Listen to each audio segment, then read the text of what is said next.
Alrighty. Now, baseball action ID, it's kind of like, for me, the way I look at it, for me, it's the CSI of baseball. Um, if we're instructing players without really knowing their motor preferences, it's like investigating a crime scene, without actually looking for fingerprints.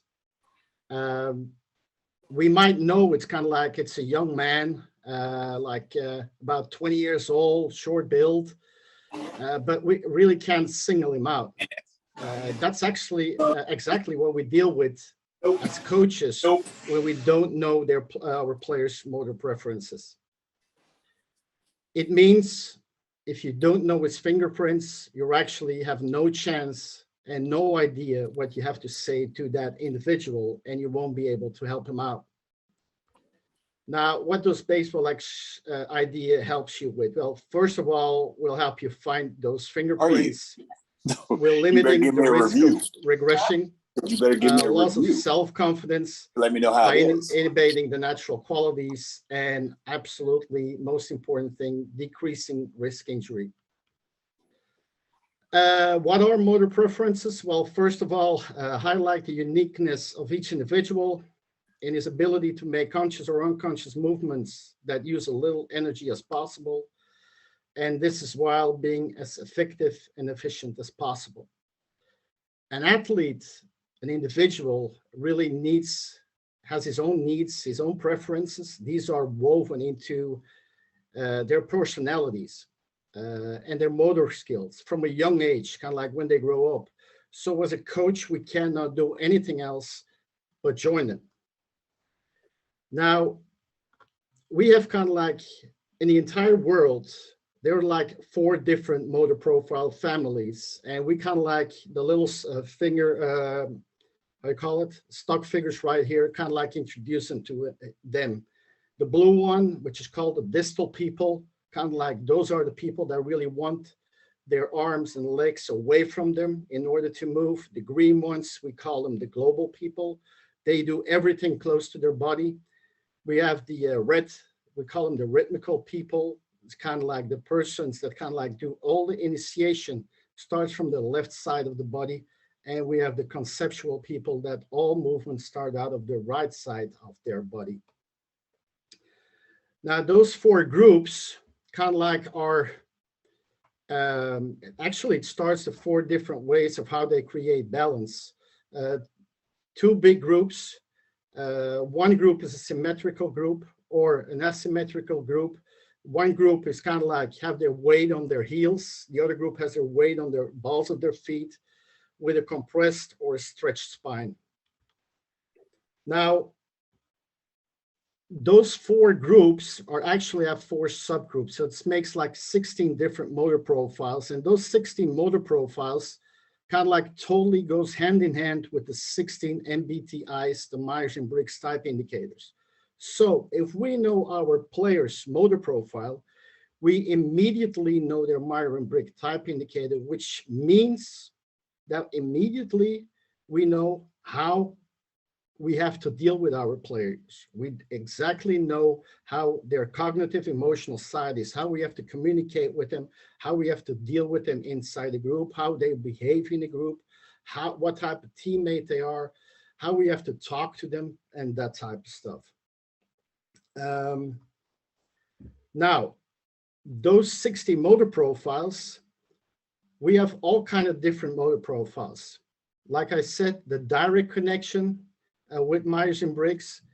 For example, we have walking from the bottom and walking from the top people, which are right here. That's the motor preferences.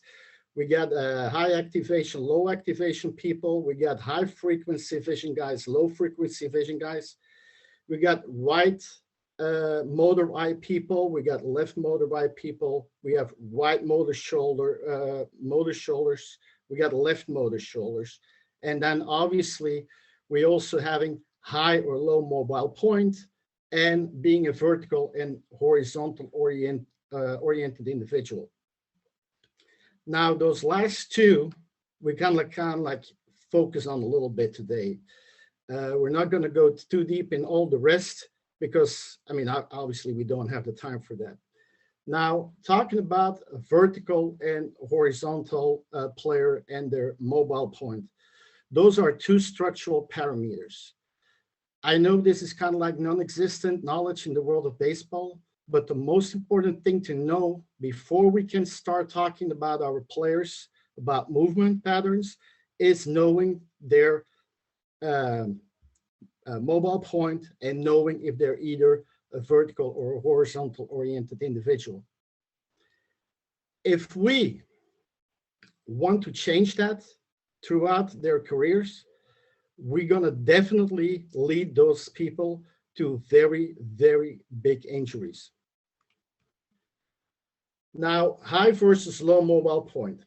First of all, every individual has a stable point and a mobile point. 50% of the world is like the GC guys, the global and the conceptual guys. They have a low mobile point. It's kind of like around L5 and a high stable point, which is around T8. We really need to, how you call it, buy in with that as coaches. We really need to know that. Why is that? I will tell you in a second. The other 50% of the world, the rhythmical and the distal people, they're going to have a low stable point and a high mobile point. Now, what's the big difference between both persons? People with a low mobile point, their hips and shoulders will always work in tandem. So they always work associated with each other. That means if we want to work hip-shoulder separation with those people with a low mobile point, the only thing we're going to create is injuries, because these two girdles, the shoulder girdle and the hip girdle, will always work in tandem. The other 50% of the world, the high mobile point people, those people, the shoulders and hips will work dissociated from each other. Okay, if you look at right here, okay, you'll see the difference in hip shoulders right here with those golfers, where you would see here, this is like working together, okay, and then obviously with Verlander, you see it works together, and obviously right here, Verlander, and I forgot about the name of the Tampa Bay guy, this will work dissociated from each other. Now, if you look at it, if you look at that, and we take the right here, the start of the 100-meter dash at the Olympic Games, you see the difference in the runners, how they start. If you look at lane number 2 right here, the red runner, he's an horizontal guy. However he starts his movement, you will see he will go side to side in order to go. Same thing in lane 3 and 4, and you see 5, which goes straight into. Okay, 6, you see the big angle going to his right, and then 7 is a straight one also. This hasn't to do with how the way they are being taught or anything. This is just how the body oriented himself into space in order to move. You also see it with basketball, the difference. Okay, if you see, for example, right here, elbows pointing down, and hand underneath the basketball, vertical guy, elbows a little bit to the side, hand to the side, horizontal guy. You'll also see it with tennis between Federer and Nadal. The big difference right here, horizontal guy, and then obviously between Kershaw and Mariano, you see the big difference. Kershaw, vertical guy, Mariano being a horizontal guy. A couple vertical people right here, you see. And we go a couple horizontal guys right here.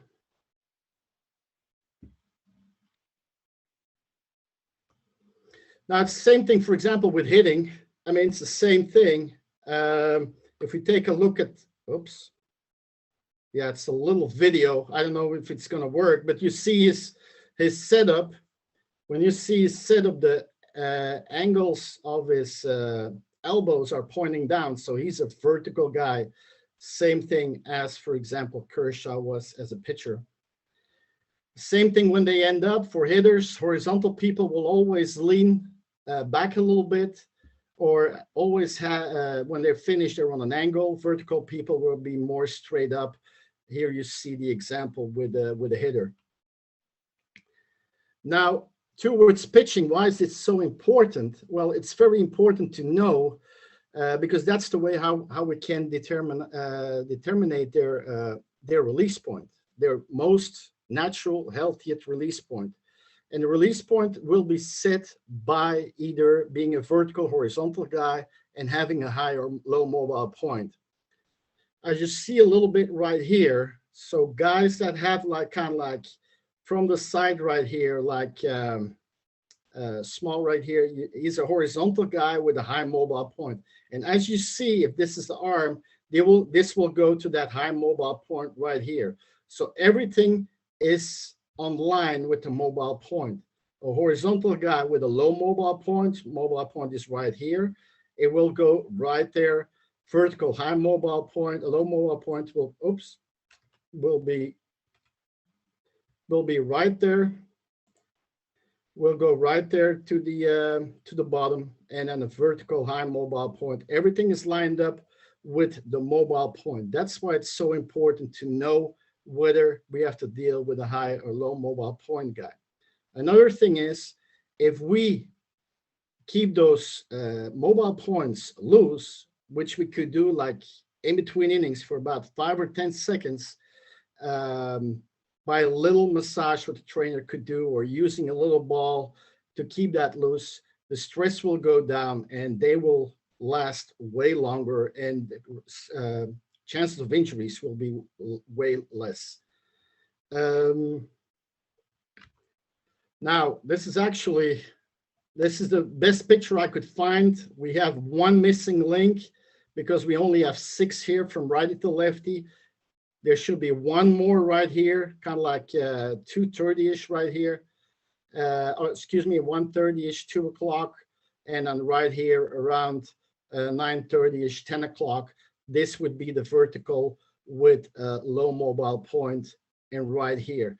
These are actually all 8 healthy positions in throwing. Obviously, if you go to submariners, it is just the angle of the shoulders that's going down. Now, if we know that, and we can test that very easily, then we're knowing, first of all, that we have guys in their natural arm slot. Now, talking about natural arm slots, I mean, I don't think we have to talk about this guy.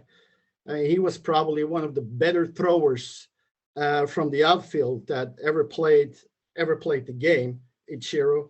And this is a natural way of throwing. I mean, you see right here, this picture, he's kind of like playing catch, and this is when he throws a guy out of third base. Kind of like same arm angle, just a little bit more intent in here. Now, what maybe some people don't know, if that Ichiro went on the mound. Now, what happened when he went on the mound?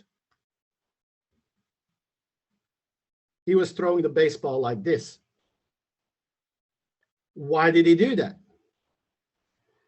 Well, because he was also probably being taught or heard his entire life that people were talking about pitching and arm angles and this and that. But the thing is, if we don't stay in our natural preferences, that means if we're going to do things that have been taught to us or whatever, we're going to have a disconnection of the mind and the body. It's very simple. Our body is either on or off. There is no in between. If we are doing stuff that's been taught to us, we can never have a connected mind and body, because it will never, ever, ever happen unconsciously. The only way we can do something consciously is when it comes out of natural motor preferences. And if we can't do anything out of consciously, then that will surely lead to, first of all, mental frustration because we can't do what we want to do, and will create physical problems for the athletes. And obviously, Baseball Action Idea will be able to assess the individuals, would be able to give recommendations in order how the athletes have to move, how they have to move instinctively, how they have to move naturally, and most important thing, how can we keep our players healthier inside their own motor preferences. Now, I don't know if any of you guys saw the little presentation I put out on my website and I put on Twitter, I think about a week ago or something. Something was kind of like Noah Syndergaard, about what happened to him and what changed him from actually the 2015-17 version of himself to today. And I kind of like did the same thing on Cody Bellinger from the hitting side. And both problems from both of those players were kind of like similar, what ended up to their stuff. Now, first of all, before I go further, you can go to my website, www.baseballactionidea.com and baseballactionidea@gmail.com. You can send any emails you would love to do if you have any further questions. For now, I'm gonna give the word to you guys if you have any questions about this topic, and we can kind of like talk further about it. But I'm first gonna find the little thing back in order to be able to see all of you guys and give Alan the how you call it, the host again. Yeah, thank you, Steve. Awesome. And please, anybody, if you have any questions at all, now's a chance. You can just unmute yourself and fire away. Yeah. How did you come up with? Is there some sort of test, or is it just observation of the? No, we have there are tests. Obviously, it's actually very small testings. We don't need yeah, sorry about this, guy. I'm looking for the there are testings. We don't need a $20,000 or a $30,000 software. I know Brent is in the room. I saw Brent during spring training, and I did just a couple brief tests with him, which is kind of like manually with him physically. I can do like an entire profile of an individual in like, let's call it, in about 5 to 10 minutes. I have an entire profile of the individual. And I don't know what's happening right here, but I cannot find the stuff. But it's testings. Couple tests we do in order to see if your vertical, horizontal, high, low mobile point, whether you're walking from the bottom, walking from the top guy, that type of stuff. Let me, can everybody hear me? Yep. Yeah.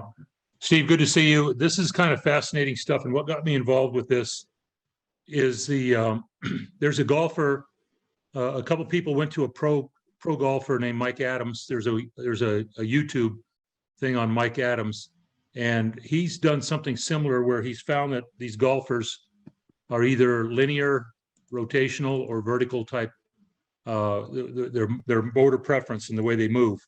And you see some of the best golfers in the world that are vertical. DeChambeau is one of them that can hit the ball a long way.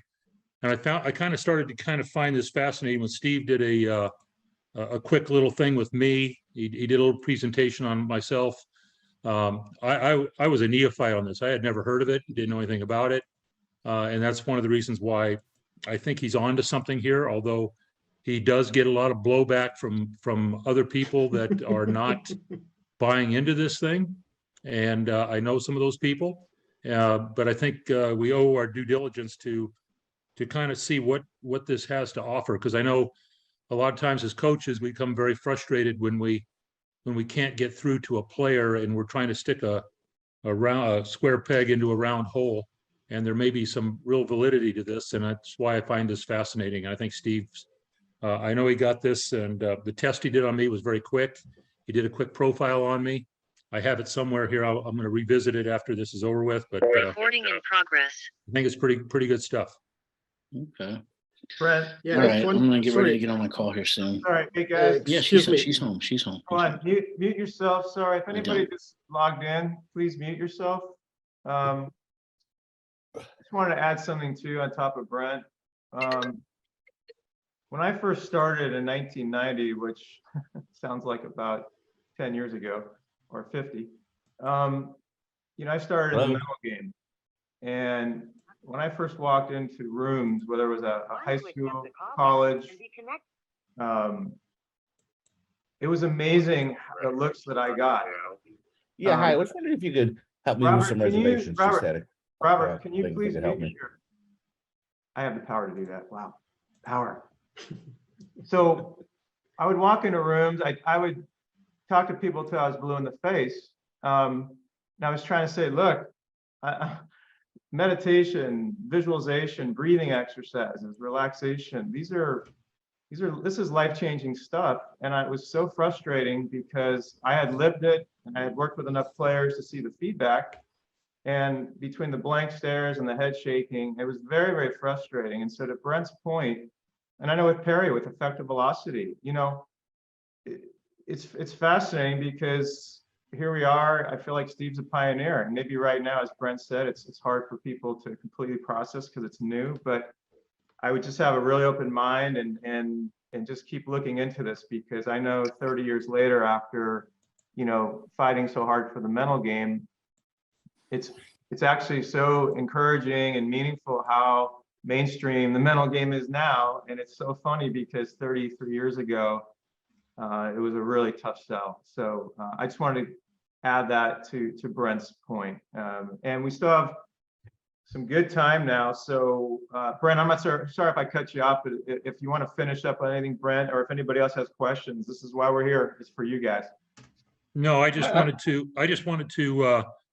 to kind of chime in that it's, I'm new to this. I'm trying to wrap my head around it a little bit. I've known Steve a while, and I think that again, that this is just something we all have our own philosophies, and we just we have to be open-minded and see if there's different ways to get through to players. And I've discussed this with some people in the D-backs organization that know about it, and we're still trying to come to grips with it. And that's one of the reasons why I'm so glad that you invited Steve to be on this thing.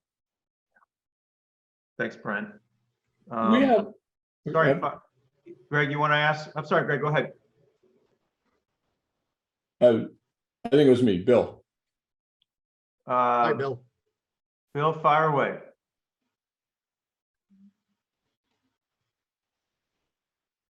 If someone had, I'm sorry, Bill, if you want to unmute yourself. Okay. Oh, okay. Sorry. We have so much research on arm care, on innings are down. We have all of these new technologies, and the injuries are still like so prevalent. I just wonder, from the experts, why you think it is, or is it they're max throwing so much, or what's happening where we have all this new knowledge in the last 20 years, let's say, but the injuries and the innings are down. I mean, I'm just trying to understand it more because it's just crazy to me. Well, Steve, you go first, and then I know Brent and I and Perry and Pete and Craig have a lot to say on this topic. Go ahead, Steve. It's your show, so you go first. Yeah. Well, first of all, I'm gonna stick with the stuff I'm doing right now. Out of that standpoint, I'm gonna answer the question with asking you a question. If you compare it with back in the days, what didn't they have back in the days what they have right now? They didn't. Well, from my days, we really weren't weight training back then. That's, way in the back. We just played. The facilities, travel ball. Yeah. It's facilities, travel ball. I think they're playing a lot more. But in the same breath, you hear you need to keep throwing. The the Dominicans seem to throw a lot. So it's just like this big change of are the Dominicans having the same amount of injuries as the Americans are? Well, first of all, you said something very interesting when you started. We just played. Okay. You didn't have Coach Google. There weren't a lot of books around at that time. I don't know how old you are, but there weren't a lot of personal instruction going on. Yeah. So like you said, you played. You went out to the sandlot and you played. You played with your own motor preferences. You stayed inside. There was nobody telling you, you got to do this or you got to do that, or that elbow has to be more up or has to be more down, or you have to be 22 degrees. Stay inside of whatever they come up with these days. And you threw. And there's one thing a body will do. A body will never, ever, ever harm itself. The only way that a body will work against you is when it has to work outside of his own personal natural window, his own natural motor preferences. And that's why people are getting hurt, and not only with throwing, and not only in baseball, but in all sports. Look at all the injuries with soccer or basketball with knees. It's because they have to be in defense slower. They got to stay low in defense, the way they have to move. And that body probably is not made for that. And he needs to be more upright. I mean, just giving a little example. So for me, looking from inside a baseball action idea, that's for me the main reason, because actually people are being taught into injuries. Yeah, now, can I add something to this? Yeah. Can you hear me? Okay. Got it, Brent. I think Steve hit something here. We talk about performance versus survival. The body will always opt for survival over performance. Unfortunately, you see this. Let's take, for example, a small example of indoor facilities and the the mounds that we build in the indoor facilities, which are relatively narrow. And so what you do is you take a rotational athlete, for example, and I'm just using not the terms that Steve has, but just my layman's terms. You take a rotational athlete that throws and rotates as he throws, and you put him on one of the skinny mounds that we see in indoor facilities. And because survival trumps performance, they will stay in a linear path when they go to throw, so they don't fall off and hurt themselves. And so that's just a small example of how we can get in the way. And I think I've been guilty of it. We've all been guilty of it. Our eyes tell us the way a certain person should look, or we look at models of other players and we say we need to model ourselves after that person because for whatever reason. And I think that's where I think that's why this is kind of intriguing to me, because the body, we come out a certain way, and if you leave the player to his own devices, sometimes I think he'd be better off not having us around, to be quite frank. I hate to lose a job, but I think if we can do a better job of our teaching, if we start to realize that perhaps we're the ones getting in the way. And I would just add, Tamara, I'm sorry, I'll make a quick point and then, Okay. then you jump in, okay? Funny how I keep piggybacking on Brent. My take is this. It's basically what Steve and Brent said. Since 1990, when I first started long tossing and throwing, I never heard of a throwing program. That was an oxymoron to me. Throwing program. I listen to my arm, which is why that's one of our most common lines we talk about. Listen to your arm, back to Steve, and listening to your natural preferences. There wasn't a time limit. There wasn't a distance constraint. There wasn't a pitch count. I'm not saying there's not a time and a place for pitch counts on some level, but there was nothing. And you listen to your arm, you listen to your instincts, you listen to your intuition, you listen to your body, you listen to your feel. Now, I'm not saying with evolution things don't come along and can help out, but essentially my sort of knee-jerk reaction is that sort of what Brent just said. We have to get out of the way. We have to let these athletes be athletes. We have to, Lance Wheeler has a great line about, are we training athletes to prevent injuries or to develop them? That's a zinger I got from Lance 4 or 5 years ago. So I just, in a nutshell, because I want to get back to Steve and then Tamara obviously jump in. I just wanted to sort of support what's already been said, that I think if we really let athletes be athletes and stop worrying about them getting hurt and just let them grow and evolve, and trust them to kind of, Randy Sullivan will be on at 3 o'clock, let them self-regulate and auto-regulate. It's amazing what these athletes can do. And the throwing programs, the amount of minutes that are put on players, the caps that are put on players, the restrictions, the limitations. I feel suffocated right now even talking about it. I'm getting stressed out just talking about it. So this is the opposite. That's the opposite of Steve's core principles about preferences. So with that said, Tamara, go ahead and jump in. Thank you. Yes. So I'm a mental performance coach based in Atlanta and have a son who plays baseball, and kind of grew up in a baseball family. So my interest is really to understand, Steve, kind of at what age should an athlete be tested, is part one. And then is puberty a factor, right? Or kind of what's that optimal age? And then what is your vision for baseball action ID, knowing that there is going to be objection? Kind of what does that look like from your perspective? How does it get incorporated into the sport? Well, first of all, there's no age limit. Everything is very simple. From the moment an individual is being born, he will deal with gravity. As he starts crawling, walking, he's going to deal with gravity on his own way. So that's already right there, motor preferences. So no age at all. So you can test the guy at 8 years old. You can test him if you test him at 8 years old, or you can test him at 18 years old, you're going to come up with the same solution. Obviously, it could be that some preferences will be more explicit at 18 than they will be at 8. But again, no limit. Regarding baseball action idea, well, if you look at a lot of sports these days are already using it. Just look at, I mean, World Cup is going on right now, soccer. If you look at, if you, a little bit at home in soccer, in the soccer world, if you see what France soccer, national soccer has been doing the last 10, 15 years, they've been doing that for 15 years right now. And if you see kind of like they're top of the bill internationally, I mean, they have a couple of injuries, key players this year, but their national team.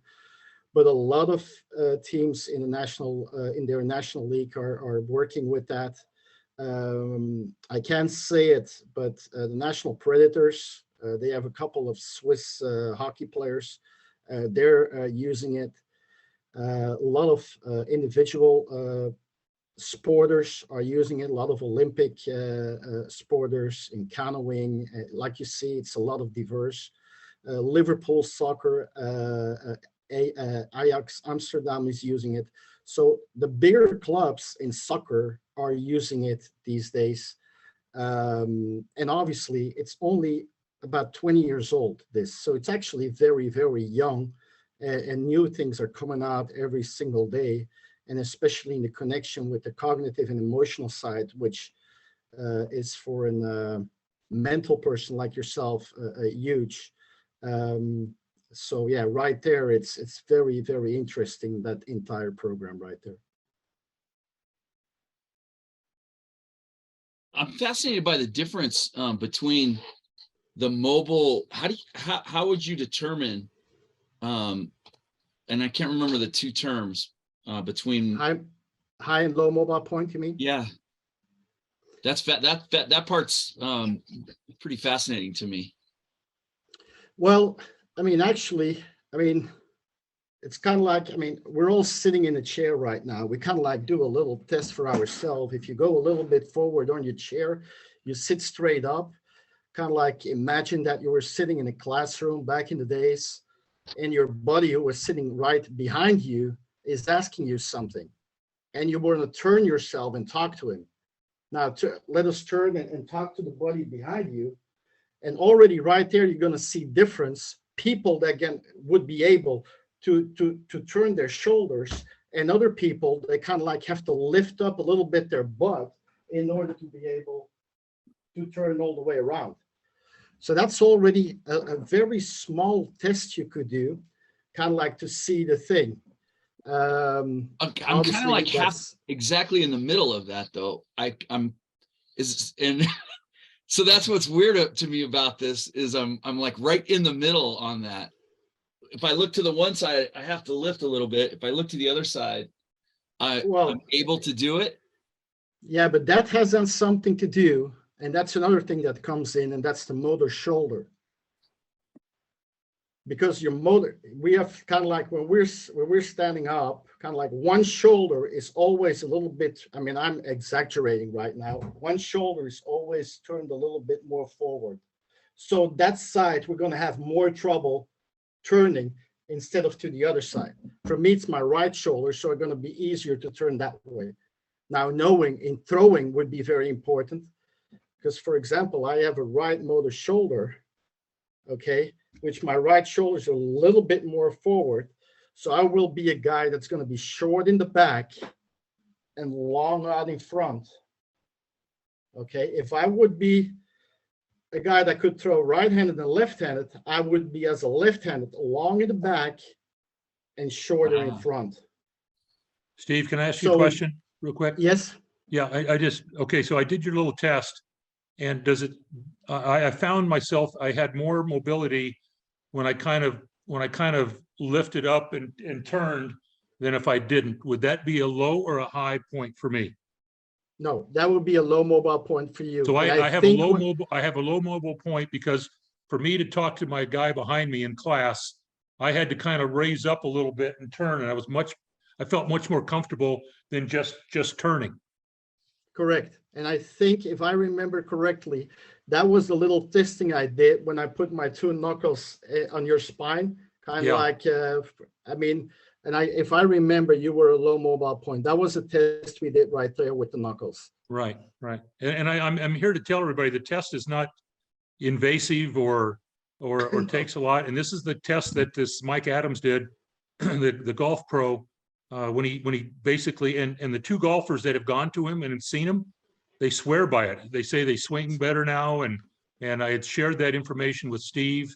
And though they're using different terms, they're using linear, rotational, and vertical. It kind of fell in line with what Steve had introduced me to in a very short period of time in spring training. So Brent, can you tell me, I'm not sure if you know, but so with the golf pro, I'm trying to imagine how a golfer this would relate to, whether they were more upright or more out, their posture would be a little bit more out over okay, well, think of it this way. If you watch, and I used to be a pitching coach that said, head's got to be over belly button, split the stride length for maximum rotation of the body. But you look, I have Gallon who throws exceptionally well. He's a vertical kind of guy. When I started to look at my guys, and his body is forward of midline. There are other guys that are behind midline when they go to throw. And Deschambeau, for example, who hits it as far as anybody, he's a vertical guy that gets way on his front leg and basically catapults off that front leg, much like I would say that Henry Aaron might be a vertical guy, or maybe Clemente, are those kind of guys when you looked at the way they swung the bat.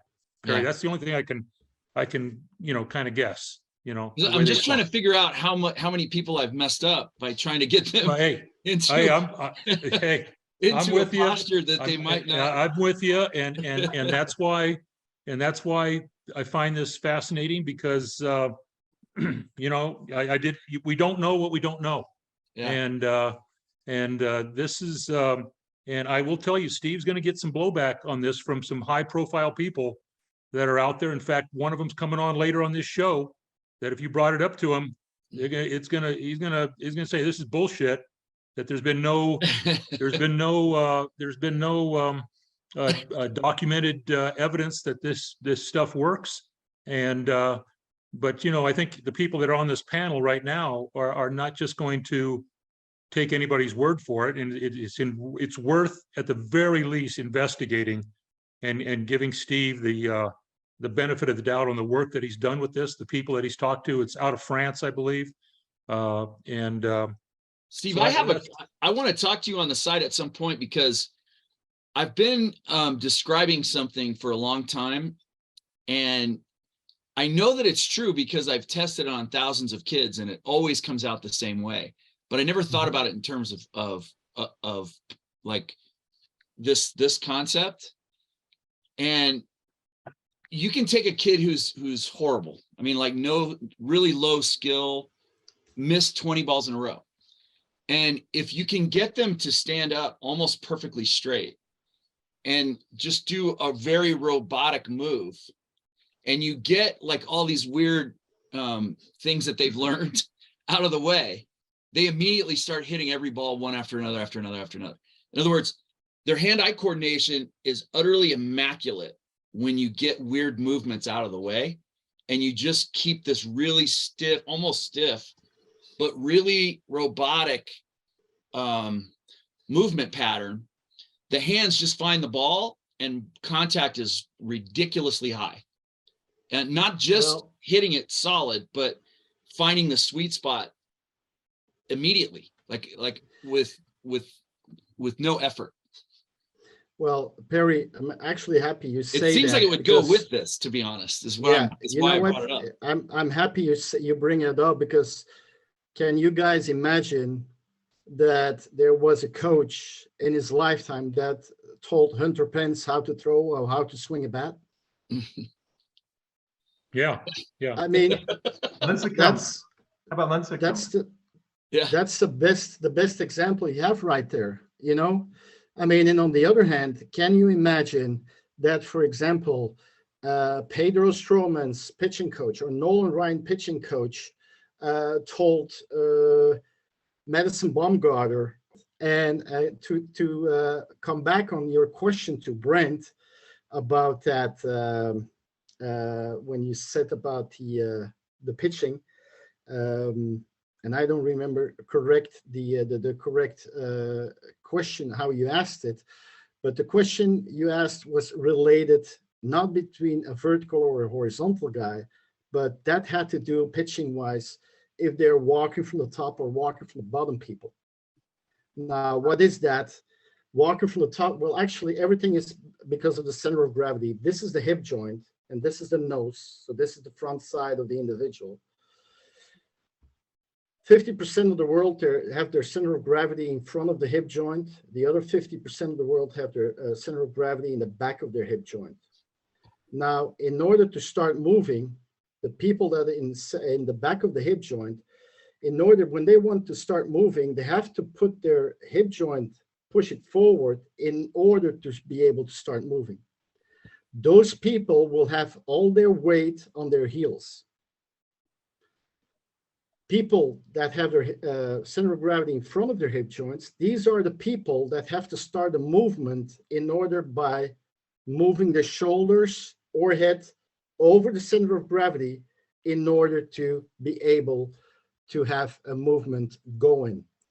And these are the people that have all their weight on the front of their feet. And that's already a big difference for a pitcher. How is it going to work? Is he going to be on his heels? Because, hey, yeah, if we talk about bring your weight on your balls of your feet, what we all say, we're going to hurt 50% of our athletes down the road. Let me say something in a real type thing, and Randy Sullivan will probably talk about this. I got caught up in the glute load, weight on the heel. When you really look at Scherzer, he's a ball of foot guy. You look at Verlander, he's a heel guy. And here I was trying to force everybody to do one thing. Had I had Scherzer on my staff, it'd have probably been, he wouldn't be Scherzer, had he listened to me.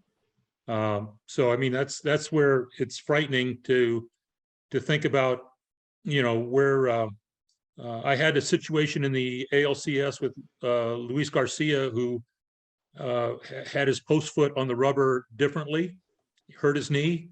We changed it. He added 5 miles an hour in his next start in the ALCS. That was residual that I did not expect. He went from 91 with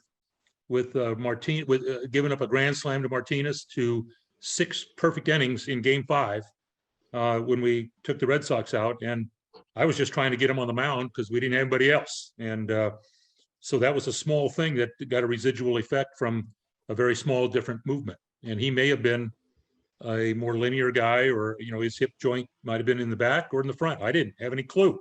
I had no idea. So trial and error. Happy accident. Yeah.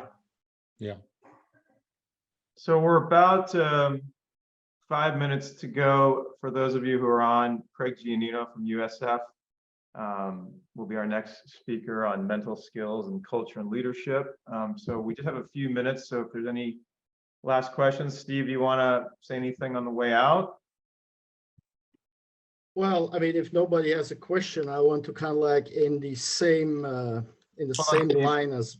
Sorry to interrupt you, Greg. Do you want to fire up? But you have to keep the answer pretty short, Steve. Greg, you want to fire away? Sure. Can you hear me okay? Yep. All right. Thank you for the invite. My question is, my son is a baseball player, but he also plays football, and he's 14 now, and so he got into weightlifting, and his first love is baseball, so he'll eventually go that way. But my question is, and I've heard he's a catcher, not a pitcher. He's never been on a mound, so he's a catcher. But I've heard different things about bench press with the AC joint affecting velocity. And I know his high school, they do a lot of weightlifting in the fall, pretty solid program. I don't know what type of weightlifting they do. So my question is there any basically bench press incline, whether it's with a bar or dumbbells? Is there workouts with weights with the bar that we should stay away from so it doesn't affect the AC joint for velocity or for any other reason? That's my question. And thank you for allowing me to be here. Yep, Greg, thank you for the question. Time-wise, I don't think we can really answer too much to that. Randy Sullivan is going to be on from 3 to 4.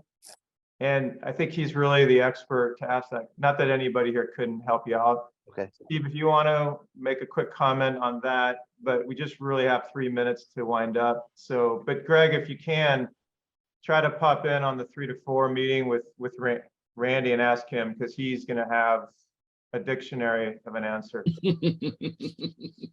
Steve? Well, I mean, I'm not going to go too deep in that. The only thing, if I want to go to sing out of baseball action ID and gym work or strength and conditioning in general, that's another thing I just talked about, being a walk from the top or walk from the bottom guy. It's being a plyometrical or a concentric guy, which means if you're a walk from the bottom guy, means you're a concentric guy, and you can do only about, in your entire workload, you can only do about 20 to 25% of your entire workload can be plyometric exercises. If you go above that, you hurt your body.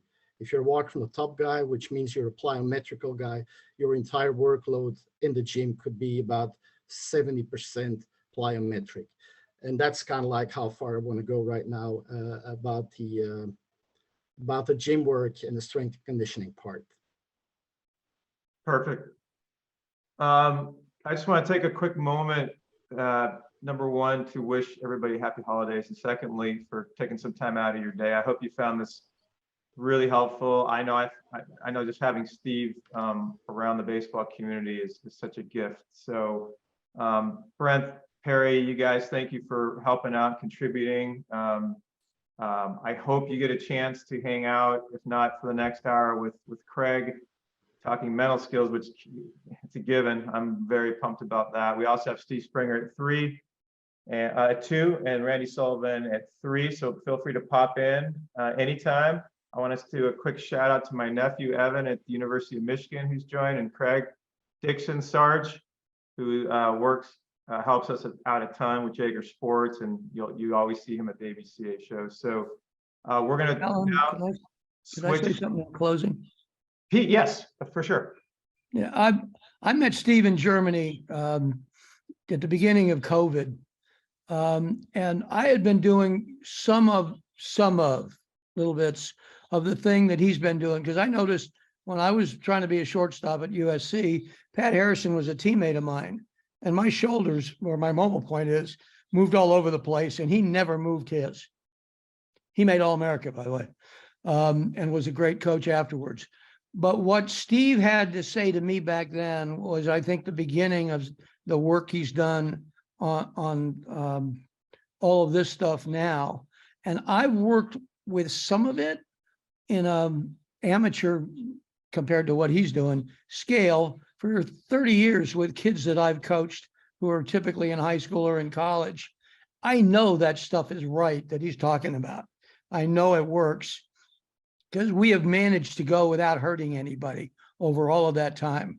I've worked with hundreds and hundreds of pitchers and hundreds of infielders and outfielders, and they are different, and they do get organized in the ways that he's talking about. I can tell you that for sure, because I've had to deal with it, trying not to hurt anybody in my practice, which all the bad instruction you get is my fault because I was the first one. But I just wanted to say that as maybe a close to this part of it. What he's on to is really special. Pete, I really appreciate coming from you, buddy. I'll never forget our panel at the ABCA, buddy. I appreciate you and all you've done in the game. And thanks for sharing that. It means a lot. And I know it means a lot to Steve. So we're going to switch gears. Again, I hope everybody can hang out. For those of you that have to take off, totally get it. Thank you for stopping by. It's so great to see so many great friends. That's the thing that selfishly, that's one of the reasons I wanted to do this. I know I get a chance to connect with some great people that I don't get a chance to see enough. So thank you guys. Steve.